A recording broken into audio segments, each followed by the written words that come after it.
thing brewing over the weekend with my good friend and former radio co-host, Opie Hughes. Now, Opie loses his mind. It's the funniest thing.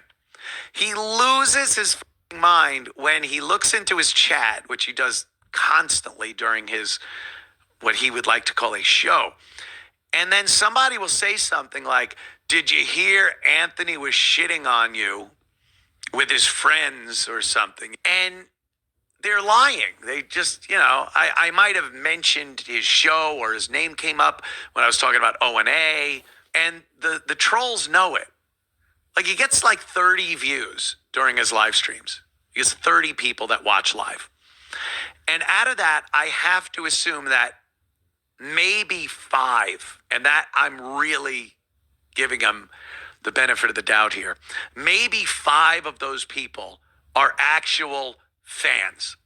I would assume the other 25 are hate watching, are trolls building up a rapport so they could pull the trigger at some point, or they're sarcastically trying to annoy him about me. Some of them just pop right in and go, Anthony was shit talking you. And then without any checking or anything, he just goes, he's soulless, that prick, and then just starts shitting all over me when I hadn't really done much of anything. I'll critique his show. I haven't seen him get on and go, read a chat that says, hey, Anthony was critiquing your show at Gephardt's the other day, and he had some suggestions, this. And then Opie could go, really critiquing my show? Here's my critique of his show. And then he could come out with the litany of errors that I make here on my program. But he just takes it and runs and goes to the lowest possible place that he can go. So, yeah, I had a few in me on Friday, and I saw his little clip here, and I answered back, and I'm like, yeah, he's a piece of shit. Which he is, he's a piece of shit. But what he says is, and again, look at, it's just the chat that he is obsessed looking at during these shows. Obsessed. And then he gets a viewer, a troll, who just gets him going. Look what got him crazy. Opie's wearing shades because Cumia reviewed Opie at Gephardt's yesterday, made fun of Opie squinting his eyes because he won't wear old man glasses like him. Opie's too cool to wear glasses. Ew, Anthony. Ew, he's still going after me. Herbert. Pause it. Herbert's still going. Pause. This isn't going after him. I watched the show at Gephardt's. I critiqued a few things. I said that Opie should turn that chat off. You have 2 other people in the same room you're in discussing things, and he's not paying a second of attention to these other guys. You got some mental patient telling a story in the back, which is great. He just repeats himself. Not Opie, the mental patient behind him. I don't know what his name is, but he's just going off on something. And like, it would be funnier if Opie was paying attention and could comment on some of the lunacy. This isn't even an insult. Yes, I did watch the show at Gephardt's. Yes, I did talk about it. I wasn't making fun of him squinting. I'm going, look at him squinting. Like, he's trying to read the chat and he's squinting. And he had said in a previous episode that no matter what, he's not wearing glasses because he doesn't want to look silly like I do with my crazy glasses. Let her rip. Going after me. Bridget, I am going to ask you the question. Here's something. When you spend most of your show going after others and there's a whole world out there, that's all they do. They don't have material. They have nothing. They're lazy. They can barely get out of bed to do their show every day. I live this with stupid Anthony. So he's late. Morning radio is very difficult, people. And I liked going out. It was difficult for me to get up in the morning. But I think if I got in at 6:05, it's what it is. Am I late? Yeah, technically. And Opie he'd say it on mic so the bosses would hear it. I'd walk in, take a seat, missed nothing. Yeah, literally the music was still playing or they had just started the show and I'm running into the studio and I sit down and Opie would be like, Anthony's here. What, traffic? To let the bosses know I was late. And this wasn't all the time. Believe me, I was in there with plenty of time to spare on the vast majority of days we did the O&A show. Look at the archives. And I'm just talking to the general public. Look and see how many of my shows are tagged with Opie and Anthony. How about that? Look at how many titles of my shows throughout 11 years since I was booted from SiriusXM. 11 years of shows. And tell me how many have Opie and Anthony in the title or Opie and Anthony as a tag or something, as opposed to this guy who still likes to start his shows with the same song that we started our show with. One thing I could do, I could always find a Opie video to make fun of. It's not why I'm wearing glasses. Trust me, I'll have my stupid shades off very, very soon. Tell Herbert to go screw. Pause. There's a few things here. It's not why I have my glasses on. I'll take them off in a minute. Why would you? The sun is literally rising behind him. It's 5:30 in the mornings. For some reason, this guy gets up at before it's even light out. And he felt compelled to put on sunglasses. For what? For what reason? Not because of what I said. I think he absolutely put him on because he doesn't want people to see him now squinting reading the chat. You're just a jerk. You always were a jerk. You're not loyal to anyone but yourself. I saw you throw your wife under the bus. I saw you throw all your girlfriends under the bus. I saw you throw your friends under the bus. I saw you throw all your bandmates under the bus. I saw you throw me under the bus. I gave you the biggest break of your stupid life. Pause. You're loyal to no one. I have been accused of many, many things in my day. One thing I can tell you that no one has ever accused me of is being disloyal. My loyalty over the course of my life has gone beyond the call of loyalty duty. Everyone that knows me would attest to that. Even the people that worked at Compound Media, having within the past year or so, been fired because we were melding the two camps together from Censored and Compound. They would even have a very tough time arguing that I was disloyal in any way.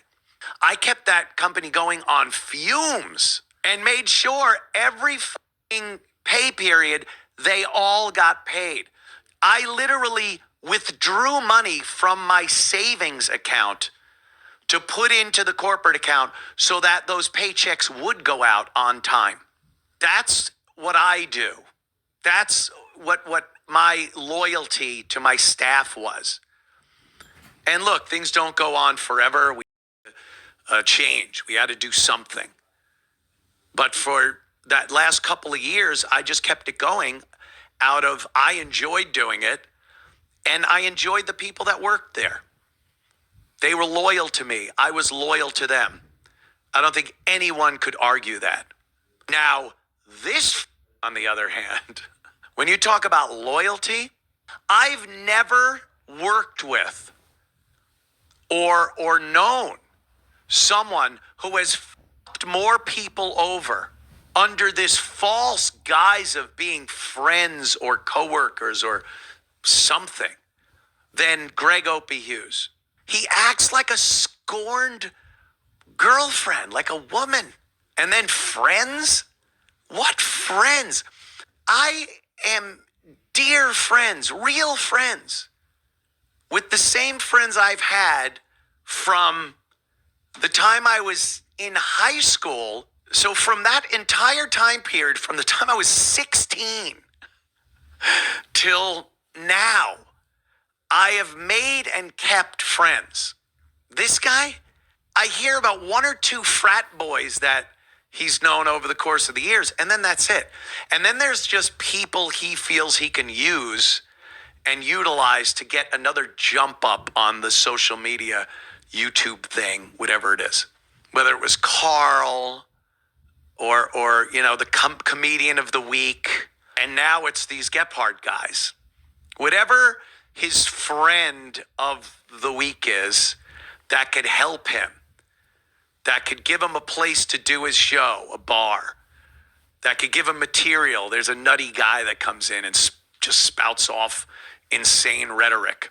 They supply him with beers down at this bar, I guess. I don't know. I don't know the financial arrangement. I guarantee you, though, that they're making no money.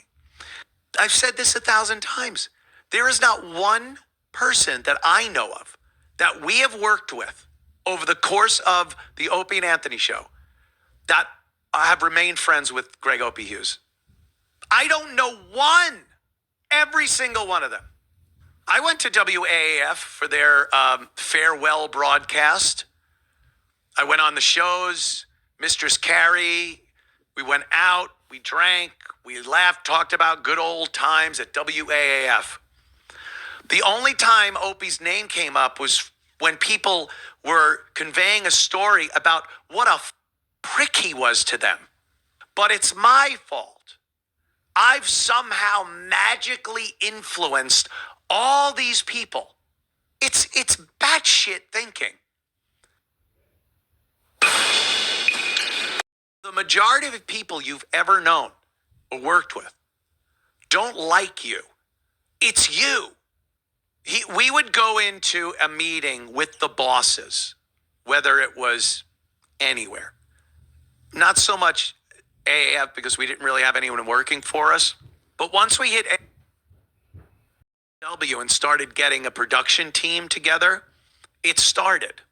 Opie realized he could have something over on the people that worked for us if there was this constant threat that they were going to be fired.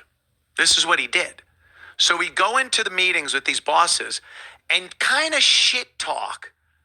This little subtle shit talking of a couple of members of the staff, or he'd pick one to concentrate on for a given amount of time. He'd be like, we wanted to get this done, but, I put it out there and he dropped the ball, or, I just don't hear back from these people. And the bosses, they take note, and then maybe next meeting, he brings it up again, right up until the bosses go, hey, we can replace, if you're not happy with this guy, we could absolutely replace him. I'll put an ad out. We'll go in company. We'll get somebody. And then here it comes. No. I'm not saying that. No. Look, I'll have a meeting with him and we'll turn it around. Then he goes to the person and goes, dude, I just saved your ass in there. They were ready to can you. And, they're ready to hire someone else. You got to step it up, bro. So we would do this to the staff. And if you don't believe this, ask any of the staff.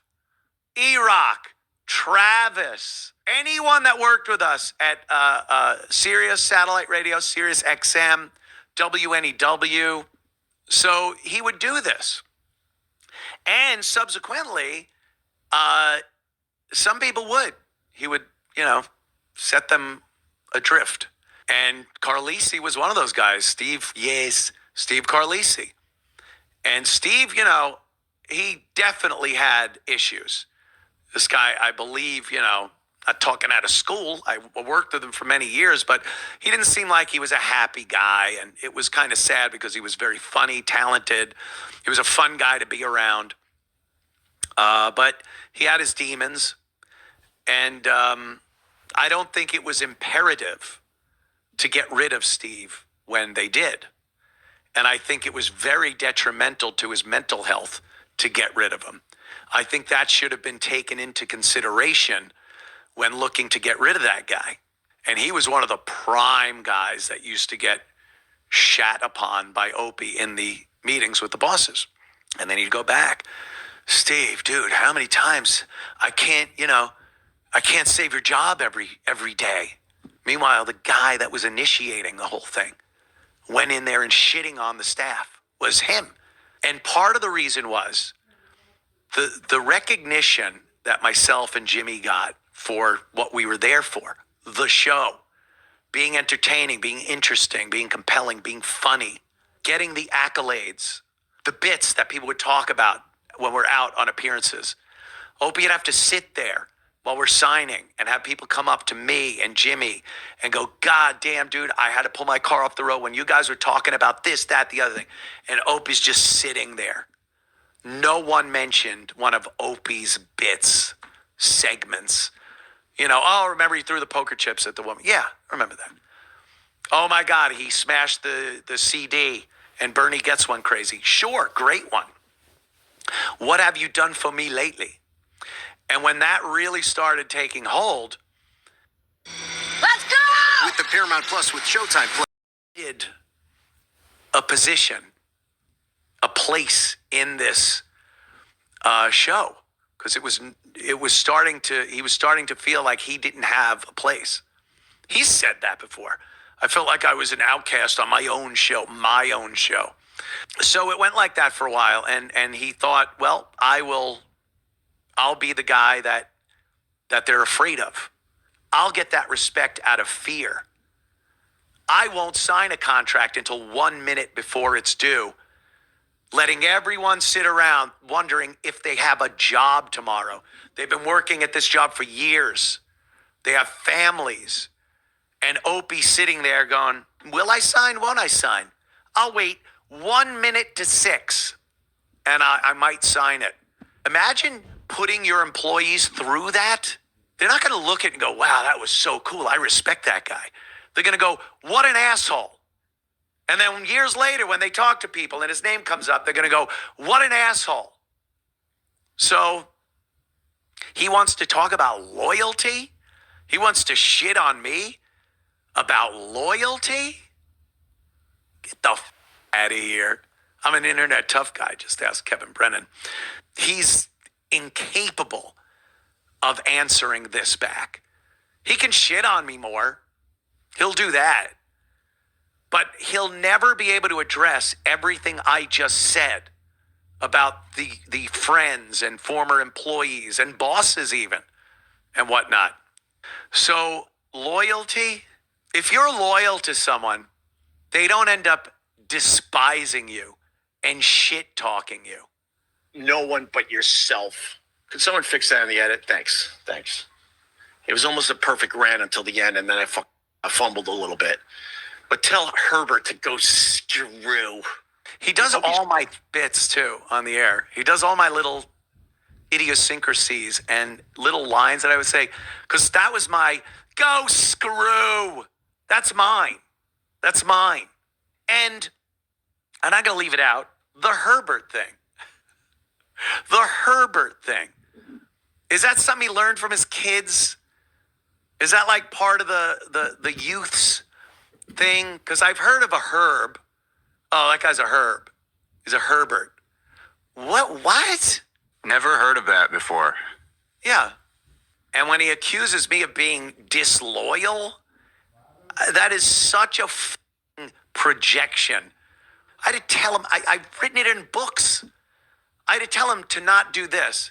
Hey, I need my blueberries. Where are my blueberries? At an intern or someone. And one day I was cringing. I had to actually walk up to him and say, Opie, I got to tell you. I go, I don't think the staff likes you snapping at them. He goes, when have I snapped? I go, no, not snap. Like, they don't like that either. But I go, not snap. I mean, literally like, so, but if I'm on mic and I got to talk, we're not doing the nightly news here. You could say, hey, could you get me? And then go back to your story. This is the most demeaning thing. Life's full of coulda, shoulda, wouldas. Okay, so to explain to Anthony the Herbert thing, I think it's from that picture he took where he looked like the old pervert Herbert from Family Guy from back in the day. So I think that's the Herbert reference. But I mean, damn, Cumia doing some exposing. Now, a lot of this we have already heard. You know, the snapping the fingers thing that Opie did and stuff like that. I didn't know though. I think the only person from the Opie and Anthony show that actually like talks to and likes Opie still is Pat Duffy. And I don't think Pat Duffy actually ever ended up working for the show. I think he was just an intern. And then Opie, but even then, like when Opie hangs out with Pat Duffy, he just gets him to do like a video and then doesn't actually hang out with the guy. But I mean, my God, Opie sounded like a terror behind the scenes. And the Steve Carlisi thing, I get that. Why Steve hated him. The biggest thing, though, was Ben Sparks. And this is why, another reason why Opie hates Anthony, is Opie had his problems with Ben. Then Cumia got fired. Through a party, Ben Sparks ended up at that party and got Opie's number and started calling him again and texting him. And Opie had to get the police involved. So, but as far as other behind the scenes thing, look, I like the fact that Cumia just exposed all the crap that Opie was doing behind the scenes. I don't know what Opie is doing now. Like, I don't know what character he's doing or what bit he's doing for his live streams. It's disturbing. It's not funny. It's not interesting in any way, shape, or form. And I love how Cumia just keeps destroying him and dropping all these behind the scenes things that happen. All of it I find entertaining. But let me know your thoughts in the comments.